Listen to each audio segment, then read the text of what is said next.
والذین آمنوا اشد حبا للہ، جو حقیقتاً مومن ہے، جو واقعتاً ایمان کا رمز آشنا ہو گیا ہے، وہ سب سے زیادہ محبت کرتا ہے اللہ کے ساتھ۔ یہ اشد حبا للہ، یہ عبادت کا وہ باطنی روح والا پہلو۔ اب ذرا آئیے سورہ زمر سے آگے چلیے۔ سورہ مومن کی میں صرف ایک آیت کا حوالہ دوں گا، وہ یہاں پر تباہ شدہ نہیں ہے، کیونکہ وہ میری گفتگو میں اس وقت اصل فوکس میں وہ پوائنٹ نہیں ہے، لیکن یہ کہ اس کو ضمن نوٹ کر لیجئے، کیونکہ حدیث میں آتا ہے کہ الدعاء مخ العبادہ، الدعاء هو العبادہ، دعا جو ہے وہ عبادت کا اصل جوہر ہے، بلکہ اس سے بھی آگے بڑھ کر دعا ہی اصل عبادت ہے۔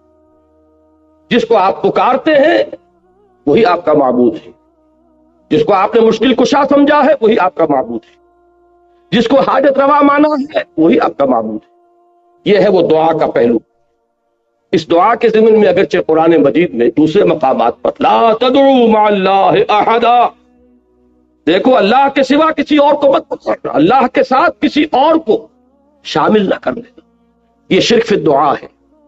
لیکن مضمون کی مناسبت دیکھیے کہ سورہ مومن کے جو سورہ زمر کے متصل بعد آتی ہے، اس میں ایک تو وہ آیا مبارکہ دعا کے موضوع پر، وہ اہم ترین آیت ہے قرآن مجید کی، اور جمعوں کے خطبوں میں آپ نے بارہا سنی ہوگی، قال ربکم ادعونی استجب لکم ان الذین یستکبرون عن عبادتی سیدخلون جہنم داخرین۔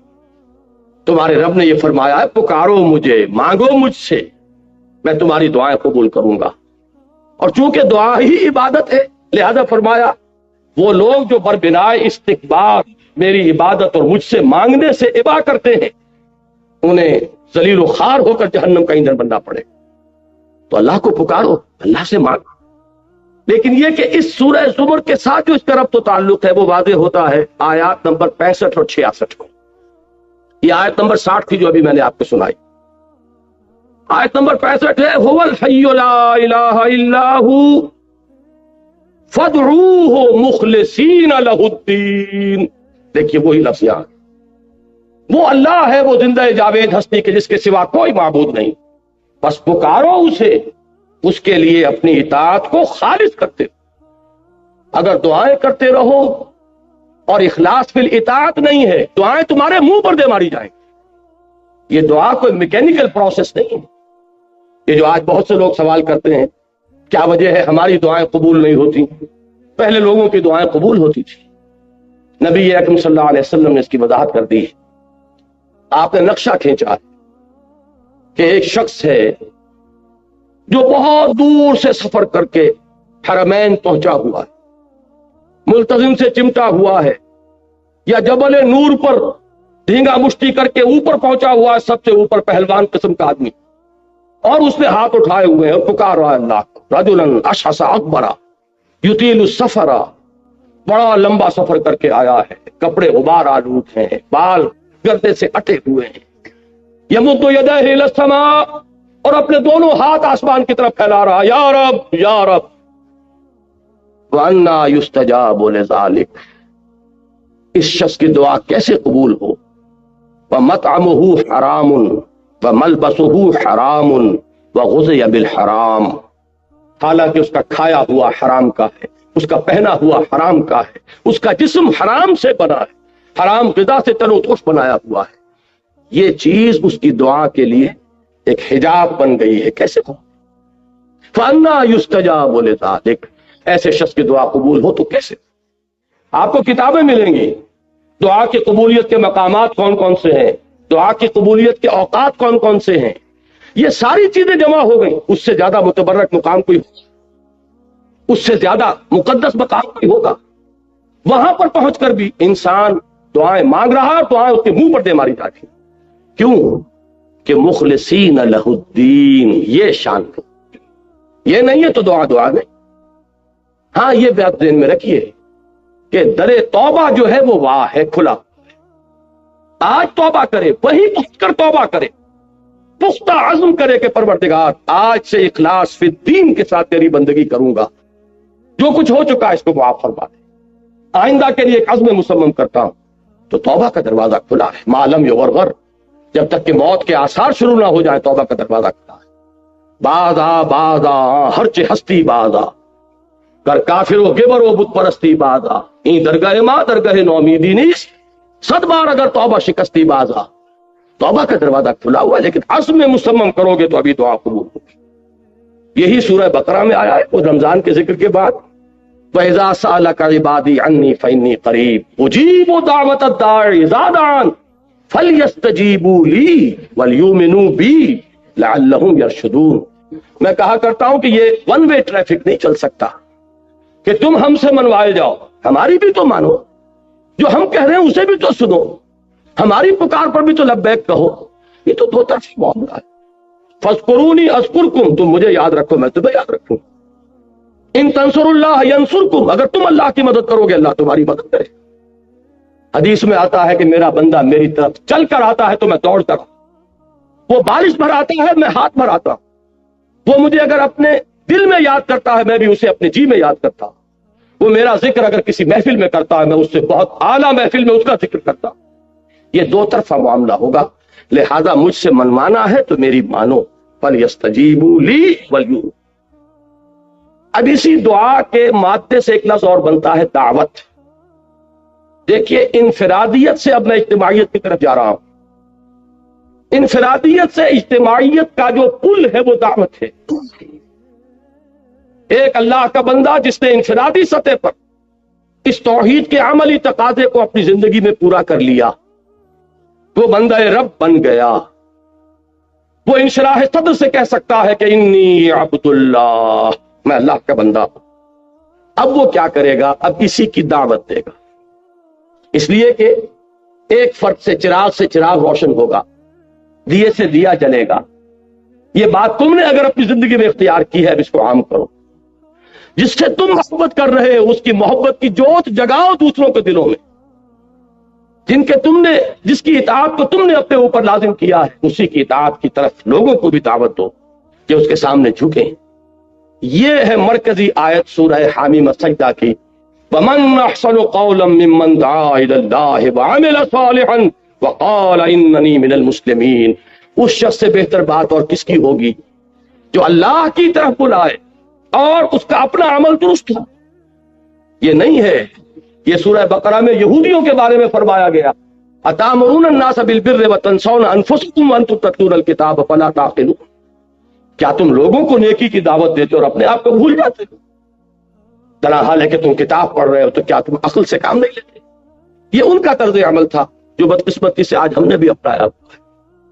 لیکن یہ کہ اصل میں دعوت کا مقام آتا ہی اس کے بعد ہے کہ خود اللہ کے بندے بنو, کہو کہ میں ہوں اللہ کا فرما بردار, اور اب لوگوں کو دعوت دو. وَمَنْ أَحْسَنُ قَوْلًا مِّمَّنْ دَعَا إِلَى اللَّهِ وَعَمِلَ صَالِحًا وَقَالَ إِنَّنِي مِنَ الْمُسْلِمِينَ. یہ ہے سورہ حامیم السجدہ کی مرکزی آیت. اب اس دعوت کا ہدف کیا ہے, یہ ہے میری گفتگو کا اہم ترین حصہ. اس دعوت کا ہدف کیا ہے؟ کیا صرف کچھ نمازیں پڑھنے والوں کی تعداد زیادہ کر دینا؟ کیا صرف کچھ داڑھی والوں کی تعداد کا تناسب معاشرے میں بڑھا دینا؟ کیا شے؟ یقیناً جب اسلامی دعوت ہوگی تو اس سے یقیناً نماز پڑھنے والوں کی تعداد زیادہ ہوگی. جو بھی اس دعوت کو قبول کریں گے وہ اتباع سنت میں حضور صلی اللہ علیہ وسلم کی سنت کی پیروی کرتے ہوئے داڑھی بھی رکھیں گے. لیکن کیا یہ اصل ہدف ہے؟ اس لیے کہ ہر کوشش کو آپ ایسس کرتے ہیں ہدف کے حوالے سے. ٹارگٹ کیا ہے, جانا کہاں تھا, مقصود کیا ہے, منزل کیا ہے, اس کے اعتبار سے اسسمنٹ ہوگی کہ کچھ آگے بڑھے کہ نہیں بڑھے. وہ قدم ہمارا آگے بڑھ رہا ہے یا مار ٹائم کر رہے ہیں ایک جگہ پر کھڑے ہوئے. حرکت تو ہے لیکن کوئی فاصلہ طے نہیں ہو رہا. یہ سارا اصل میں with reference to the goal, جو بھی آپ کا ہدف ہے. ہدف کیا ہے اس دعوت کا؟ وہ ہے جو سورہ شورى کی یہ آیات 13 تا 15 جو اس موضوع پر قرآن مجید کا ذروہ سنام ہے. شرع لکم من الدین, تمہارے لیے بھی مقرر کیا ہے دین میں سے یا دین کے بارے میں. یہ دونوں ترجمے ہو سکتے ہیں لیکن نتیجے کے اعتبار سے کوئی فرق واقع نہیں ہوگا مفہوم میں. اب اتنا وقت نہیں ہے کہ میں ان کی باریکیوں میں جاؤں. کیا چیز مقرر کی ہے؟ وہی ما وصى به نوحا، جس کی وصیت کی تھی اللہ نے نوح کو علی نبینا علیہ الصلوۃ والسلام، والذی اوحینا الیک، اور جو اے محمد ہم نے وحی کی ہے آپ کی جانب صلی اللہ علیہ وسلم، وما وصینا به ابراہیم وموسیٰ وعیسیٰ، اور جس کی ہم نے تاکید کی تھی ابراہیم کو اور موسیٰ کو اور عیسیٰ کو علی نبینا علیہ الصلوۃ والسلام۔ اب وہ ہے کیا؟ ان اقیموا الدین ولا تتفرقوا فیہ، دین کو قائم کرو۔ یہ دین ایک اجتماعی نظام کی حیثیت سے پوری اجتماعی زندگی پر غالب ہے، اس لیے کہ انسان آپ کو معلوم ہے گریگوریس اینیمل ہے، متمدن حیوان ہے، مل جل کر رہتا ہے۔ تمدن نے بڑے ارتقائی مراحل طے کیے ہیں۔ کبھی انسان غاروں میں رہتا تھا تو کوئی اجتماعیت تھی ہی نہیں، انفرادیت ہی انفرادیت تھی۔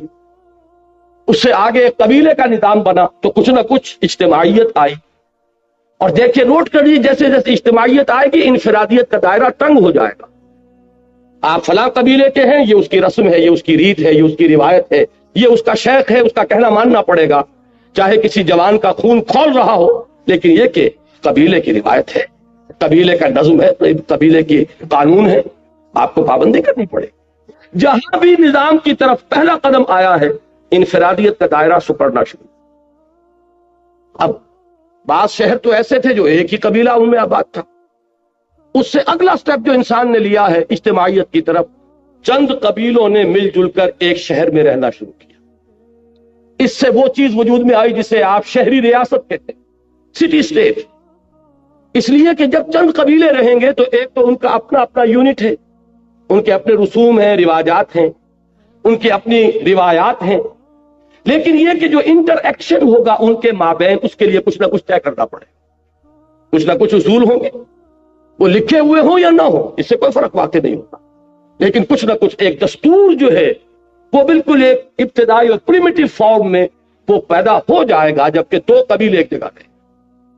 میں مثال دے دوں آپ کو، حضور صلی اللہ علیہ وسلم کی سیرت میں ہمیں یہ دونوں چیزیں بیک وقت نظر آتی ہیں، اس لیے کہ مکہ ایک قبیلے کا شہر تھا، وہاں صرف قرشی رہ سکتا تھا، یا قرشی کا غلام یا قرشی کا حلیف، کسی کی امان میں آپ آ گئے تو آپ رہ سکتے، تیسرا چوتھا کوئی کسی کیٹیگری کا آدمی وہاں نہیں رہ سکتا۔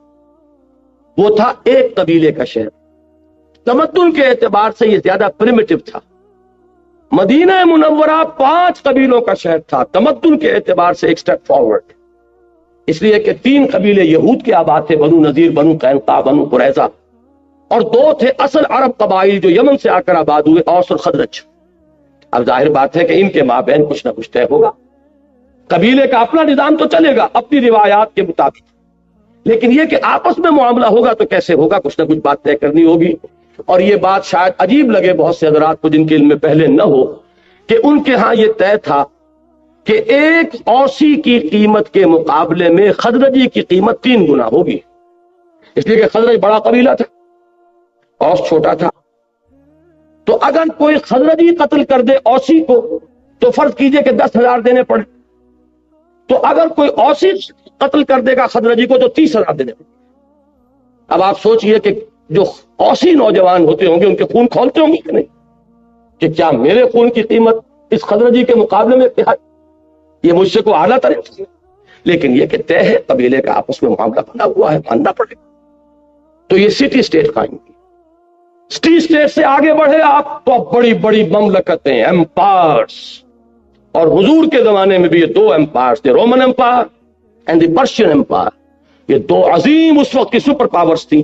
تاریخ کئی صدیوں سے جھولا جھول رہی تھی ان دونوں کے مابین، کبھی رومی آگے بڑھتے تھے ایرانیوں کو دھکیل دیتے تھے پیچھے، کبھی ایرانی آگے بڑھتے تھے رومیوں کو دھکیل دیتے تھے، کبھی تو وہ بالکل یورپ تک جا پہنچاتے تھے، جیسے کہ خسرو کے زمانے میں، سائرس کے زمانے میں ہوا۔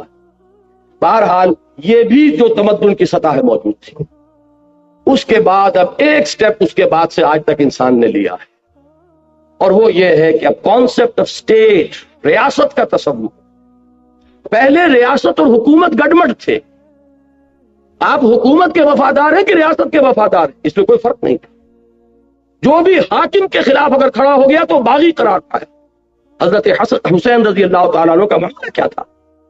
لیکن آج انسان کا تمدن جو ہے ایک قدم اور آگے جا چکا ہے. اب ریاست علیحدہ ہے، حکومت علیحدہ ہے. ریاست ہے اصل شے جس کی وفاداری ہے، ریاست ہے کہ جس کے ساتھ آپ کا تعلق ہے.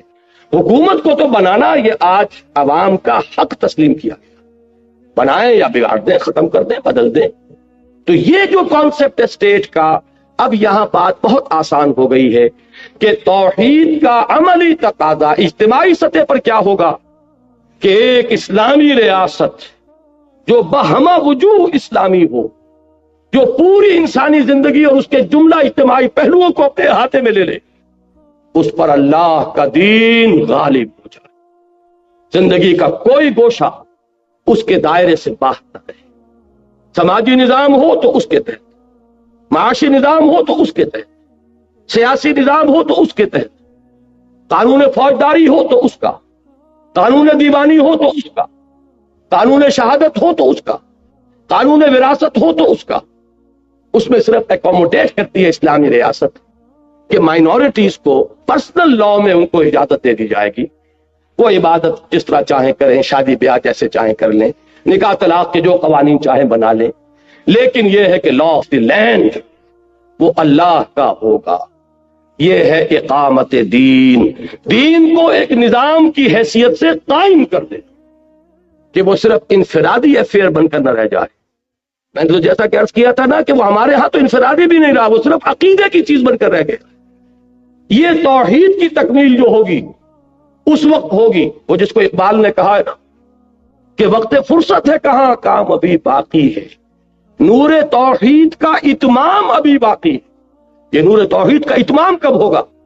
جبکہ پورے اجتماعی نظام پر اللہ کا دین غالب. اب اس کو ذہن میں رکھیے، ایک اصطلاح تو اس کے لیے ہے یہ اقامت دین، جو یہاں دین کو قائم کرو. اس میں تھوڑا سا اشتباہ بعض حضرات پیدا کرتے ہیں کہ اس کا ترجمہ تو ہے دین کو قائم رکھو. اور میں عرض کیا کرتا ہوں، جیسے میں نے وہاں عرض کیا تھا کہ وقت نہیں ہے تفصیل میں جانے کا، ورنہ میں اس کی وضاحت کر دیتا کہ نتیجے کے اعتبار سے نہ اس میں فرق ہے نہ اس میں فرق. اس قائم رکھو اور قائم کرو کا بہترین جو معاملہ سمجھ میں آ جائے گا وہ ایک خیمے کی مثال سے. خیمہ اگر کھڑا ہے تو آپ اسے کھڑا رکھیں گے، خیمہ گر گیا ہو تو اسے کھڑا کریں گے. ان دونوں کا در حقیقت یہ ایک ہی چیز ہے، ایک ہی مفہوم ہے جس کو الفاظ میں آپ نے بدل دیا. فرض کیجئے خیمہ کھڑا ہے، ایستادہ ہے، اور تیز آندھی آ گئی ہے. اب آپ کیا کریں گے؟ اس کی رسیوں کو مضبوط کریں گے، اس کے کھوٹوں کو اور مضبوطی کے ساتھ لاڑیں گے. ہو سکتا ہے کہ کوئی وقت آئے کہ آپ رسیوں کے ساتھ بھی اپنے آپ کو یعنی اس کو پکڑ کر کھڑے ہو جائیں، بانسوں کو پکڑ کر کھڑے ہو جائیں. یہ سب کوشش کیا ہوگی؟ خیمے کو قائم رکھنا اگر وہ کھڑا ہے، اور اگر خیمہ گر گیا ہو تو خیمے کو کھڑا کرنا. اب رکھنا چے ماری دا. یہی ہے اقامت دین کا مفہوم. دین قائم ہے تو قائم رکھو، قائم نہیں ہے تو قائم کرو. ان اقیم الدین، کہ پوری اجتماعی زندگی میں اصل الاصول یہ ہو جائے. اب چونکہ آج کی اس مجلس کی صدارت کر رہے ہیں ایک بہت ماہر اور ہمارے ہاں کے مشہور قانون کے جاننے والے اور اب تو قانون کے تحت فیصلے صادر کرنے والے، تو میں تھوڑا سا کچھ مجھے نظر آئے ہیں کالے کوٹ اور بھی کہ شاید ان کے لیے دلچسپی کی بات ہو یہ کہ واقعہ یہ ہے کہ اسلامی ریاست کے لیے صرف ایک دفعہ کافی ہے. ایک دفعہ جو ہمیشہ سے ہمارے ہاں دستوروں میں رہی ہے، ہر دستور میں رہی ہے. اور میں واقعتاً داد دیتا ہوں، مجھے معلوم نہیں کس نے یہ الفاظ اس کے قائم کیے اور فریم کیے ہیں، لیکن حقیقتاً نہایت جامع الفاظ ہیں. No legislation will be done repugnant to the Quran and the Sunnah. That's all. یہ بالکل کافی ہے. 100% آپریٹو اس کو کر دیجیے. اس میں سے ایک چیز کو بھی مستثنا رکھا تو سب کی نفی ہو جائے. وہ ہو جائے گا وہ آیا مبارکہ افتؤمنون ببعض الکتاب وتکفرون ببعض فما جزاء من يفعل ذلك منكم الا خزي في الحياة الدنيا ويوم القيامة يردون الى اشد العذاب وما الله بغافل عما تعملون. کیا تم ہماری کتاب اور شریعت کے ایک حصے کو مانتے اور ایک کو نہیں مانتے؟ تو جو کوئی بھی تم میں سے یہ روش اختیار کرے گا اس کی سزا اس کے سوا کچھ نہیں ہے. کہ اسے دنیا میں ذلیل و خوار کر دیا جائے اور قیامت کے دن شدید ترین عذاب میں جھونک دیا جائے. اور کان کھول کر سن لو کہ اللہ غافل نہیں ہے اس سے کہ جو کچھ تم کر رہے. تمہارے ظاہر کو نہیں دیکھے گا وہ تمہارے ایک ایک عمل سے واقف ہے. وَمَا اللَّهُ بِغَافِلٍ عَمَّا تَعْمَلُونَ. تو اگر ایک چیز کو بھی مستثنا کر دیا، مالیاتی معاملات مستثنا، آئلی قانون مستثنا، ہر شے کی نفی ہو گئی. آپ بڑی سے بڑی کورٹ بنا کر بٹھا دیجئے، بڑے سے بڑے علماء کو بٹھا دیجئے، اگر آپ نے شریعت کورٹ بنائی ہے، اگر آپ نے ایک پہلو سے بھی ان کے ہاتھ باندھ دیے تو کل کی نفی ہے. یہاں تو کل چاہیے. مخلصین لہ الدین، جیسے ایک فرد چاہے وہ کتنی ہی نمازیں پڑھ رہا ہو، روزے رکھ رہا ہو، اگر اس نے اللہ کی حرام کی ہوئی کسی شے کو اپنے لیے حلال ٹھہرا لیا، اس نے اپنی ہر شے کی نفی. ہاں اگر کہیں خطا ہو گئی، جذبات میں بہہ کر غلطی کر بیٹھا، کہیں انسان پر غفلت طاری ہو گئی تھی، اس کی اس خودی اور انا کی گرفت جو ہے اس کے حیوانی محرکات عمل پر کمزور پڑ گئی، اس وقت کوئی حرکت اس سے سرزد ہو گئی، کوئی حرکت نہیں، فوراً توبہ کرو. انما التوبۃ علی اللہ للذین یعملون السوء بجہالۃ ثم یتوبون من قریب. اللہ تعالیٰ نے اپنے ایسے بندوں کی توبہ کو قبول کرنا اپنے اوپر واجب کر لیا جو نادانی میں جذبات کی رو میں بہ کر کوئی غلط حرکت کر بیٹھتے ہیں لیکن پھر فوراً رجوع کرتے ہیں. اس لیے کہ جذبات کا طوفان جو ہے، میں ابھی کوئٹے میں مثال دے کر آیا ہوں، پہاڑی علاقے کے لوگ خوب سمجھتے ہیں. ہمارے میدانی علاقوں میں سیلاب آتا ہے تو رفتہ رفتہ آتا ہے، جاتا ہے تو بھی جاتے جاتے جاتا ہے، اور پہاڑی علاقوں میں آتا ہے تو طوفان آنن فانی اور جاتا بھی اسی طرح ہے. جذبات کا معاملہ بھی یہ ہے، اس میں طوفان آتا ہے، جوش آتا ہے، وہ بھی بڑی تیز رفتاری سے، لیکن پھر وہ جاتا بھی اسی رفتار سے. تو جذبات کی رو میں بہ کر کوئی عمل انسان نے اگر کیا ہے تو جیسے ہی وہ جذبات کا ریلا گزر جائے گا سیلاب کا، فوراً ہوش میں آئے گا یہ میں کیا کر بیٹھا، یہ مجھ سے کیا ہو. اب اس کے اندر پشیمانی پیدا ہوئی. وہ اس پشیمانی کے ساتھ، دیکھیے اقبال کا یہ شعر آپ کو معلوم ہوگا، بالکل نوجوانی کا، جس پر داغ دہلوی نے یہ کہا تھا کہ صاحبزادے اس عمر میں، اور یہ شعر، موتی سمجھ کے شان کریمی نے چن لیے قطرے جو تھے میرے عرق انفعال کے. یہ پشیمانی سے جب پیشانی جو ہے عرق آلود ہو جاتی ہے تو اللہ تعالیٰ کو بہت محبوب ہے. اللہ تعالیٰ اپنے اس بندے کو بہت محبت بھری نگاہ سے دیکھتے ہیں کہ اس سے خطا ہو گئی تھی لیکن اس پر فوراً پشیمانی طاری ہوئی ہے اور اس کی پیشانی عرق آلود ہو گئی. اللہ تعالیٰ اس توبہ کو قبول کرتا ہے. اور بلکہ میں نے تو ترجمہ کر کے آپ کو بتایا، اللہ نے اپنے اوپر واجب کر لیا ہے اپنے ایسے بندے کی توبہ قبول کرنا. لیکن خوب جان بوجھ کر 100 بہانے بنا کر کیا کریں، اس کے بغیر گزارا نہیں، اس کے بغیر تو ممکن ہی نہیں ہے، کاروبار نہیں ہو سکتا، فلاں کام نہیں ہو سکتا، ہے تو حرام لیکن اب کیا کریں. یہ جو آپ کی کولڈ کیلکولیشن کے ساتھ اگر آپ نے ایک حرام شے کو بھی اپنی زندگی میں مستقل اور قائم کر دیا، آپ کی ساری دینداری کی نفی ہو جائے. ان دونوں کے درمیان زمین و آسمان.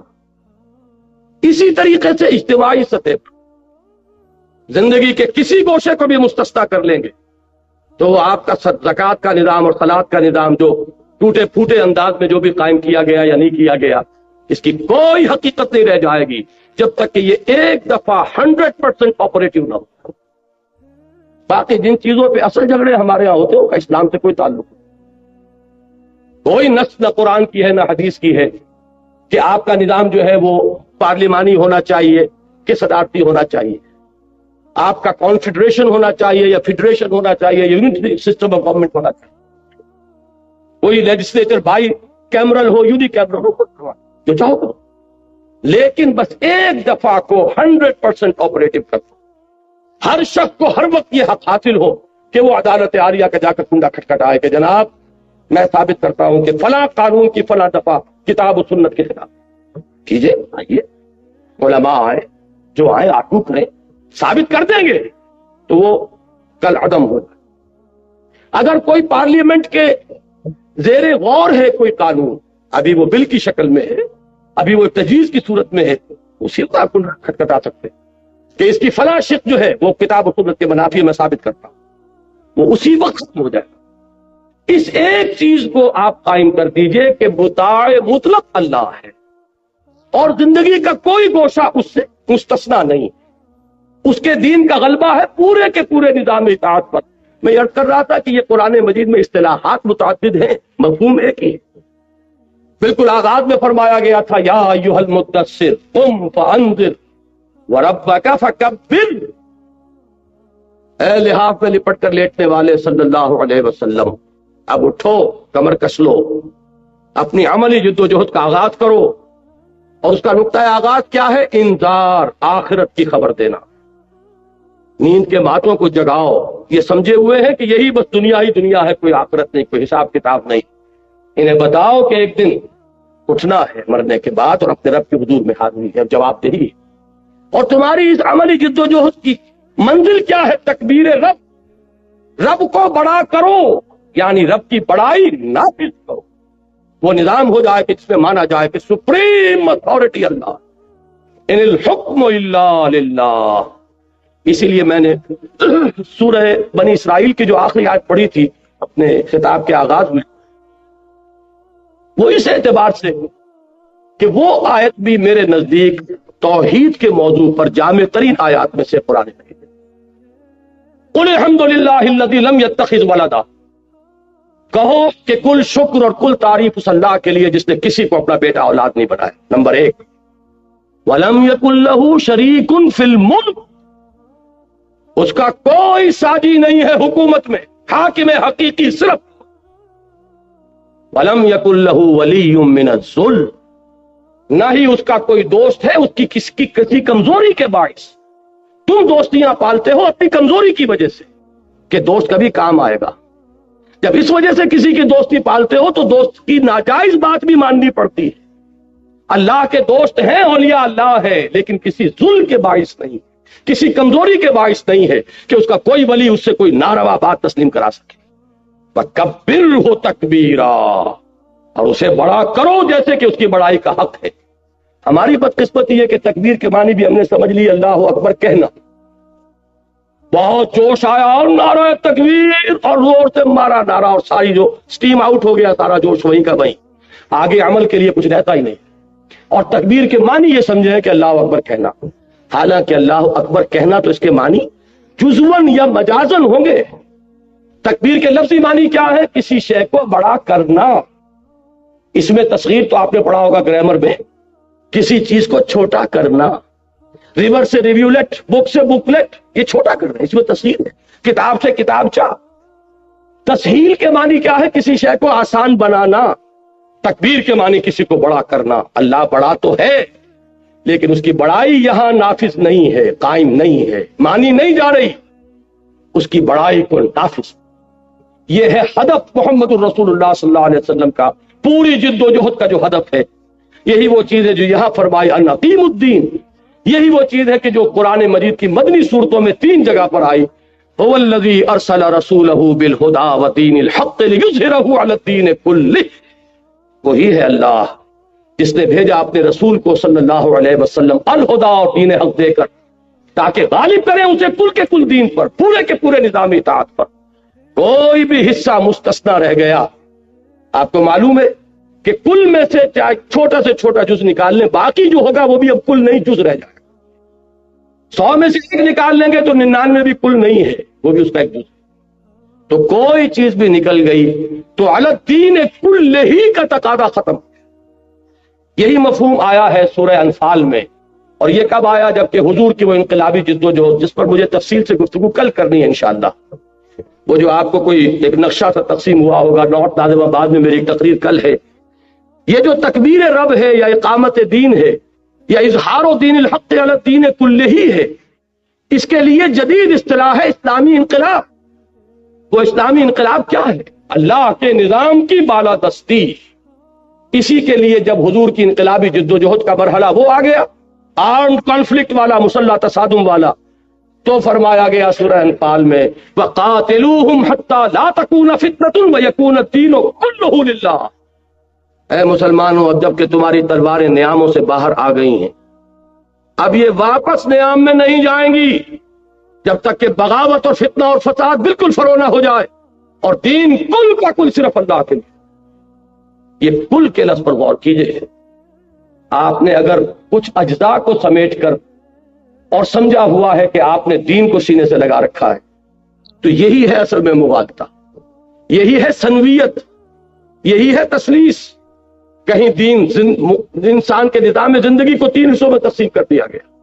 اسلام ہمارا دین ہے، بلکہ دین کی بجائے وہاں لفظ مذہب ہونا چاہیے تھا، اور جمہوریت ہماری سیاست ہے، اور سوشلزم ہماری وہ معاشیت کہا کرتے تھے معیشت کی بجائے۔ بہرحال یہ تسلیس ہے، اور جو سیکولرزم ہے یہ سنویت ہے کہ ایک ہمارا اجتماعی نظام ہے، اس کا مذہب سے کوئی تعلق نہیں، مذہب کا تعلق جو ہے وہ نماز روزے پرسنل لا سے ہے، یہ سنویت ہے۔ توحید کیا ہے کہ پوری انسانی زندگی ایک وحدت ہے، ایک ایسی وحدت کہ جس کا کوئی حصہ بھی اس سے منفرد نہ ہونے پائے، این آرگینک ہول، حیاتیاتی وحدت۔ ایک ان آرگینک ہوتا ہے معاملہ، اگر آپ کا لوہا پڑا ہوا 10 من، آپ نے اس میں سے 2 من ادھر کر دیا، 8 من ادھر کر دیا، لیکن ہاتھی کا جو آرگینک ہول ہے وہ اگر 50 من کا ہے تو اس کو 20-20 من کے 2 حصوں میں کرو گے تو وہ ختم۔ یہ جو حیاتیاتی وحدت ہے، آرگینک ہول، اسلام ایک نظام زندگی کی حیثیت سے ایک آرگینک ہول ہے۔ اب میں یہ کل عرض کرنے والا ہوں اصل میں کہ اسلامی نظام جسے ہم کہتے ہیں اجتماعی نظام، وہ بھی در حقیقت اسی نقطۂ توحید کی شرحیں ہیں۔ یہ سب کیا ہے؟ فقط ایک نقطۂ ایمان کی تفسیریں۔ اسلام کا معاشی نظام، اس کی اصل اصول توحید، اسلام کا سیاسی نظام، اس کا اصل اصول توحید، اسلام کا سماجی نظام، اس کا اصل اصول توحید، لیکن وہ میری اس وقت کی گفتگو سے باہر ہے۔ بہرحال عملی تقاضا جان دیجئے، توحید، عقیدہ توحید کا عملی تقاضا اجتماعی سطح پر یہ ہے کہ اس نظام کو قائم کرنے کی جد و جہد کیجئے، اس کے لیے تن من دھن لگا دیجئے۔ یہی ہے جسے جہاد فی سبیل اللہ کہا گیا ہے اس آیت میں کہ قُلْ إِنْ كَانَ آبَاؤُكُمْ وَأَبْنَاؤُكُمْ وَإِخْوَانُكُمْ وَأَزْوَاجُكُمْ وَعَشِيرَتُكُمْ وَأَمْوَالٌ اقْتَرَفْتُمُوهَا وَتِجَارَةٌ تَخْشَوْنَ كَسَادَهَا وَمَسَاكِنُ تَرْضَوْنَهَا أَحَبَّ إِلَيْكُم مِّنَ اللَّهِ وَرَسُولِهِ وَجِهَادٍ فِي سَبِيلِهِ فَتَرَبَّصُوا حَتَّىٰ يَأْتِيَ اللَّهُ بِأَمْرِهِ وَاللَّهُ لَا يَهْدِي الْقَوْمَ الْفَاسِقِينَ۔ تو یہ جہاد فی سبیلہ کیا ہے؟ اب اس کو میں علامہ اقبال کے الفاظ میں اگر آپ کے سامنے بیان کروں، اس قدر خوبصورت اشعار ہیں یہ، جب پہلی مرتبہ میں نے پڑھے تو دنگ رہ گیا کہ ایک شخص کی عظمت، اس کے فکر کی بلندی کا کوئی تصور۔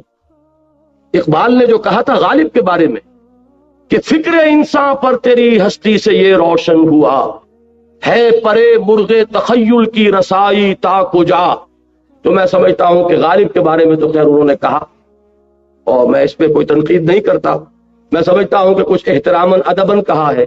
حقیقتاً یہ شعر اگر راست آتا ہے تو خود علامہ اقبال۔ فکر کی اس بلندی کو دیکھیے، مقام بندگی دیگر، مقام عاشقی دیگر، ذرا نوٹ کیجئے، یہ بندگی، یہ میں نے عرض کیا تھا کہ یہ پہلا تقاضا ہے عملی انفرادی سطح پر، اللہ کا بندہ بن جانا، ہمتاً اس کی اطاعت کو خالص کرتے۔ مقام بندگی دیگر، یہ بھی ابھی پہلا مقام ہے، اور یہ مقام تو وہ ہے کہ جس پر پورے اتر رہے فرشتے۔ مقام بندگی دیگر، مقام عاشقی دیگر، ز نوری سجدہ می خواہی، ز خاکی بے شدا خواہی۔ یہ نوری جو ہے فرشتہ، اس سے تجھے سجدہ چاہیے۔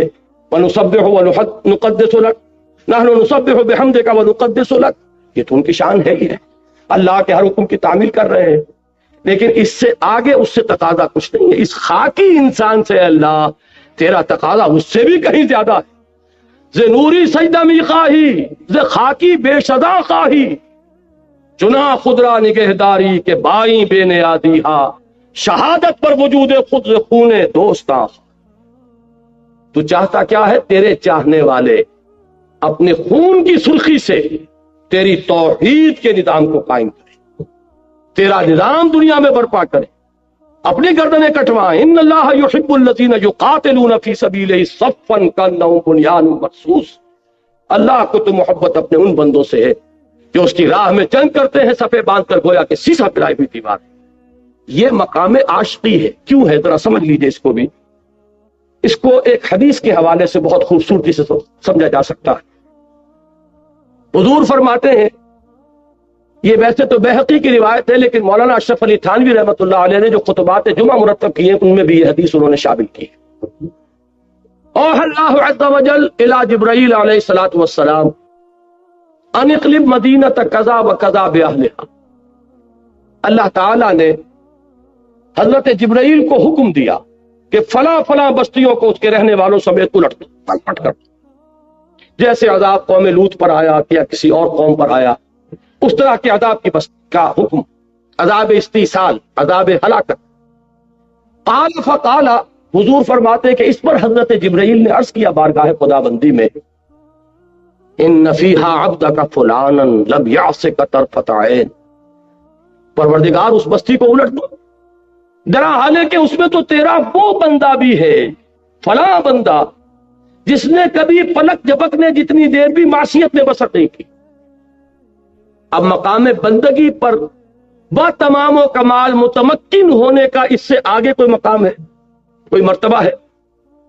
ایک شخص اتنا زاہد، اتنا عابد، اتنا اطاعت شعار، اتنا فرما بردار کہ گواہی دینے والے کون ہیں؟ جبرائیل۔ کہاں دے رہے ہیں؟ بارگاہ خدا بندی میں، جہاں ابو جہل بھی جھوٹ نہیں بول سکے گا۔ وقال صوابا، وہاں اور یہاں جبرائیل ہے۔ کوئی مبالغے والی بات نہیں ہو سکتی، لیکن ایک مرتبہ میری زبان سے یہ الفاظ نکلے، یہ مبالغہ نہیں ہے، لیکن آپ زیادہ سے زیادہ مبالغہ کریں گے تو اور کیا کہیں گے؟ آپ سوچئے، اس سے آگے کہنے کے لیے کچھ نہیں۔ لم یعصک طرفۃ عین، پروردگار اس نے تو تیری کبھی معصیت میں پلک جھپکنے جتنی مدت بھی بسر نہیں کی، اس کو بھی ہلاک کر دوں۔ قال فقال، حضور فرماتے ہیں کہ اس پر اللہ تعالیٰ نے فرمایا اقلبھا علیہ وعلیہم، الٹو اس بستی کو، پہلے اس ناہنجار پر پھر دوسروں پر۔ کیوں؟ یہ کیوں دوہرا مجرم ہو گیا؟ فإن وجهه لم يتمعر في ساعة قط، اس لیے کہ اس کے چہرے کا رنگ کبھی میری غیرت اور حمیت کی بنیاد پر متغیر نہیں ہوا۔ وہ لگا رہا مست رکھو ذکر و فکر صبح گاہی میں اسے، اور پختہ تر کر دو مزاج خانقاہی میں اسے۔ اس کا معاملہ یہ رہا، وہ اپنی ہی ذاتی نیکوکاری میں اور عبادت گزاری میں اور دینداری میں لگا رہا۔ اس کی غیرت اور حمیت نے کبھی جوش نہیں مارا، اس کے خون کبھی کھولا نہیں اس پر کہ میرے قانون کی دھجیاں بکھر رہی تھی، میری شریعت کا استہزاء ہو رہا تھا، منکرات پھیلتے چلے جا رہے تھے، اور تو فقط اللہ اللہ اللہ۔ یہ دوہرا مجرم ہے، لہذا پہلے اس پر اقلبھا علیہ وعلیہم فإن وجهه لم يتمعر في ساعة قط۔ میں مثال دے کر سمجھایا کرتا ہوں عوامی اجتماعات میں کہ آپ کو کوئی ماں کی گالی دے دے، کیا ہوگا؟ اگر تو کچھ آپ میں جان ہے تو وہ جانے نہیں پائے گا، اور اگر جان نہیں ہے تب بھی کم سے کم اگر آپ اس سے انتقام نہیں لے سکتے تو پورے جسم کا خون تو ایک مرتبہ آپ کے چہرے میں آ جائے گا، آپ اپنی جگہ پر کانپ تو رہ جائیں گے، کھول تو اٹھے گا آپ کا۔ اور اگر یہ بھی نہیں ہے تو اس کا مطلب ہے بے غیرت اور بے حمیت۔ اسی طریقے سے اللہ کے دین کو پامال دیکھ کر کہ پستی کا کوئی حد سے گزر نہ دیکھے، اسلام کا گر کر نہ ابھر نہ دیکھے، مانے نہ کبھی کہ مت ہے ہر جذر کے بعد دریا کا ہمارے جو اترنا دیکھے۔ اور اے خاصہ نے رسول وقت دعا ہے، امت پہ تیری آ کے عجب وقت پڑا ہے، وہ دین جو بڑی شان سے نکلا تھا وطن سے، پردیس میں وہ آج قریب الغربا ہے۔ اور اقبال نے بھی یہی مرثیے کہے ہیں، اے باد صبا کملی والے سے جا کہیو پیغام میرا، قبضے سے امت بیچاری کے دین بھی گیا دنیا بھی گئی۔ اس حال کو دیکھ کر ایک انسان اپنے دھندے، اپنے کاروبار، اپنے کارخانے، اپنی تجارتیں، اپنے پروفیشن، ان میں مگن ہے، اس کا خون جوش نہیں کھا رہا۔ وہ اللہ تعالیٰ کی غیرت و حمیت سے اس درجے تہی ہو چکا ہے، دینی حمیت اور غیرت سے اس درجے محروم ہو چکا ہے کہ اس کے احساسات پر جوں تک نہیں رہی، تو معلوم ہوا کہ ایمان کا بیڑا غرق۔ وہ جو اقبال نے ایک نظم لکھی ہے روہیلا پر، روہیلا کس قدر ظالم جفاجو کینہ پرور تھا، نکالی شاہ تیموری کی آنکھیں نو کے خنجر سے۔ اس میں آخری واقعہ آپ نے پڑھا ہوگا جس کو نظمایا ہے کہ اس روہیلے نے یہ ذرا جائزہ لینے کے لیے کہ اب تیموری خون کے اندر کوئی حمیت کی حرارت رہ گئی ہے یا نہیں، تو جب وہ گیا حرم میں تو وہاں جا کر اس نے اپنا جو کمر بند تھا جس میں خنجر لگے تو کھول کر رکھ دیا اور لیٹ گیا استراحت کے لیے۔ بہانہ یہ بنایا کہ سو رہا ہوں، کہ دیکھیں ان تیموری بیگمات کے اندر کوئی حمیت و غیرت ہے، کوئی میرا خنجر لے کر مجھ پر حملہ آور ہوتی ہے کہ نہیں۔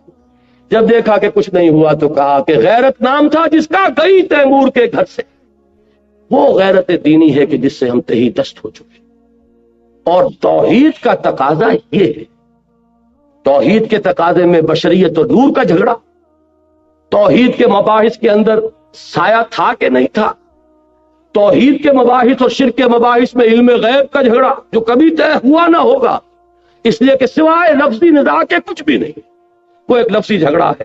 میں نے عرض کیا تھا نا کہ جو توحید صفاتی ہے یہ بڑا ہی نازک معاملہ ہے کہ الفاظ مشترک ہیں صفات کے لیے جو مستعمل ہے اللہ کے لیے مخلوقات کے لیے، اب اس میں جو چاہیں آپ کہتے رہیے، لیکن یہ کہ اصل یہ ہے میدان وَفِي ذَلِكَ فَلْيَتَنَافَسِ الْمُتَنَافِسُونَ، توحید کا تقاضا تو یہ ہوگا اس پورے کرۂ ارضی پر اللہ تعالیٰ کے دین کا غلبہ یہ میرے اور آپ کی زندگی کا مقصود بنے، میری زندگی کا مقصد تیرے دین کی سرفرازی، میں اسی لیے مسلمان، میں اسی لیے نمازی، اور اس کے لیے پہلی منزل کے طور پر اس مملکت خدا داد میں اللہ کے دین کے غلبے کے لیے تن من دھن لگانا، لیکن اس کے شرط اولین وہی ہوگی پہلے اپنے وجود پر اللہ کے دین کو قائم کیا۔ اگر اپنے اس چھوٹے سے وجود پر اللہ کے دین کو قائم نہیں کر سکتے تو کوئی حق نہیں پہنچتا اسلام کا نام بھی اپنی زبان سے لینے کا۔ لیکن یہ ہے کہ اگر اس تدریج سے چلیں گے تو توحید کا عملی تقاضا انفرادی سطح پر پورا کیجیے، اور پھر توحید کا عملی تقاضا اجتماعی سطح پر پورا کرنے کے لیے کمر بستہ ہو جائیے۔ وہ تکبیر رب کے لیے جو میں عرض کر رہا تھا، اقبال کے دو اشعار وہ بھی بہت خوبصورت ہیں۔ یا وسعت افلاک میں تکبیر ہو اللہ، یا خاک کی آغوش میں تسبیح و مناجات، وہ مسلک مردان خداگاہ خدا مت، اور یہ مذہب ملا و جمادات و نباتات۔ یہ صرف تسبیح تو فقط اللہ اللہ اللہ، یہ تو در حقیقت وہی شخص کے جو کمر کش چکا ہو تن من دھن لگانے کے لیے، جب وہ تسبیح کرے گا تو کائنات وجد میں آئے گی۔ یہی دو اشعار ہیں اقبال کے کہ پرواز ہے دونوں کی اسی ایک فضا میں، کرگس کا جہاں اور ہے شاہی کا جہاں اور، الفاظ و معانی میں تفاوت نہیں لیکن ملا کی اذاں اور مجاہد کی اذاں اور، الفاظ کوئی نہیں، لیکن جو شخص اس کو اپنی زندگی کا مقصود بنا لے، اس کے لیے ہدف یہ ہے جانا ادھر ہے، هو الذی ارسل رسولہ بالہدی ودین الحق لیظہرہ علی الدین کلہ، اس میں تن من دھن لگانے کا اگر ایک پختہ ارادہ کر لے تو اب یہ گویا کہ توحید انفرادی سے توحید اجتماعی تک پیش قدمی کی۔ میں آخری بات صرف یہ عرض کروں گا کہ یہ توحید اجتماعی تھی کہ جو محمد الرسول اللہ نے اپنی 23 سالہ جد و جہد کے نتیجے میں جزیرہ نمائے عرب کو جس سے جگمگا دیا، صرف عقیدے کی توحید نہیں تھی، عقیدے میں توحید، علم میں توحید، نظریے میں توحید، فکر میں توحید، انفرادی سطح پر توحید اور اجتماعی سطح پر توحید، جاء الحق وزهق الباطل ان الباطل کان زهوقا۔ لیکن یہ جان لیجئے اس توحید کی تکمیل اس وقت ہوگی، دیکھیے ایک چیز ہے یہاں سے وہاں تک کی اونچائی، ایک ہے اس پورے ہال کے اندر اس پوری اونچائی کا تصور کر۔ جزیرہ نمائے عرب میں تکمیل ہو گئی دین کی اور تکمیل ہو گئی توحید کی، لیکن جزیرہ نمائے عرب میں ہوئی، جبکہ اس کو ہونا ہے پورے کرۂ ارضی پر محمد الرسول اللہ صلی اللہ علیہ وسلم کی بعثت کا مقصد بتمام و کمال اس وقت پورا۔ اسی کو اقبال نے تعبیر کیا کہ وقت فرصت ہے کہاں، کام ابھی باقی ہے، نور توحید کا اتمام ابھی باقی۔ اس کے لیے نبی اکرم صلی اللہ علیہ وسلم کی بھی دی ہوئی خبر ہے، قیامت سے پہلے وہ وقت آ کر رہے گا، یہ توحید کامل بتمام و کمال پورے کرۂ ارضی پر قائم ہو کر رہے۔ حضور نے فرمایا کہ کوئی گھر نہیں رہے گا روئے ارضی پر، نہ گارے اور اینٹوں کا بنا ہوا اور نہ کوئی اونٹ کے بالوں کے کمبلوں کے بنا ہوا خیمے کی صورت میں جس میں اللہ کا دین داخل نہ ہوتا ہے، وہ وقت آ کر رہے۔ لیکن اصل میں میری اور آپ کی جو وفاداری ہے اس کا تقاضا کیا ہے، وہ تو آئے گا، لیکن ہماری کنٹریبیوشن کیا ہے، ہم نے کیا محنت کی ہے، ہم نے اس کے لیے تن من دھن کتنا